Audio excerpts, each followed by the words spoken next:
ফুটপাত থেকে shopping mall চলছে ঈদের শেষ মুহূর্তের কেনাকাটা। বিভিন্ন দোকানে সকাল থেকেই ক্রেতাদের ভিড় চোখে পড়ার মতো। অনেকে এসেছেন উপহার সহ প্রয়োজনীয় পণ্য সামগ্রী কিনতেও।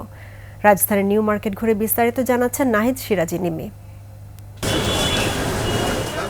রাজধানীর নিউ মার্কেট এলাকা, যেখানে সকল শ্রেণীর মানুষ কেনাকাটা করেন স্বাদ ও সাধ্যের মধ্যে। সকালের পর থেকেই দেখা গেছে চোখে পড়ার মতো সমাগম। শেষ সময়ে কেউ কিনছেন স্যান্ডেল, কেউ গয়না, কেউ বেছে নিচ্ছেন পছন্দের ব্যাগ, কেউ বা নিত্যদিনের প্রয়োজনীয় পণ্য। ফুটপাত থেকে শোরুম, সব জায়গায় একই চিত্র। এটা আসলে প্ল্যানিং ছিল না, পরে আর কি ভাবলাম যে একটু দেখে আসি, তো আসার পরে পছন্দ হলো, এই কারণে কেনা আর কি। আমি অনেক কাজে ব্যস্ত ছিলাম, শেষ সময় পাইনি, তাই এসেছি আর কি। কোয়ালিটি আগের বছর থেকে ভালো, দামও মোটামুটি রিজনেবলই।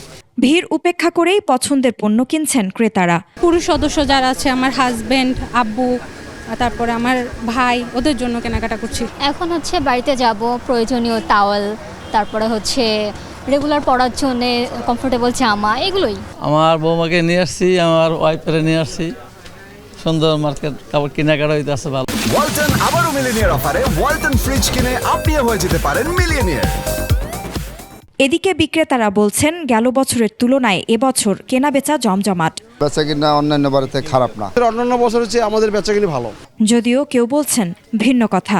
এত দিনের মধ্যে কালকে একটু কাস্টমার পাইছিলাম, কিন্তু আজকে ফাঁকা। এবার কিন্তু জিনিসপত্রের দাম কম, কিন্তু লোকে কিনতেছে। 26 রমজান থেকে হয়তো 28 রমজান পর্যন্ত বিক্রি ভালো হয়েছে। শবে বরাতের পর থেকে আপনার 18-20 রোজা পর্যন্ত আমাদের বেচাকিনা ভালো ছিল। নাহিদ সিরাজি নিম্মি, 21 টেলিভিশন, ঢাকা।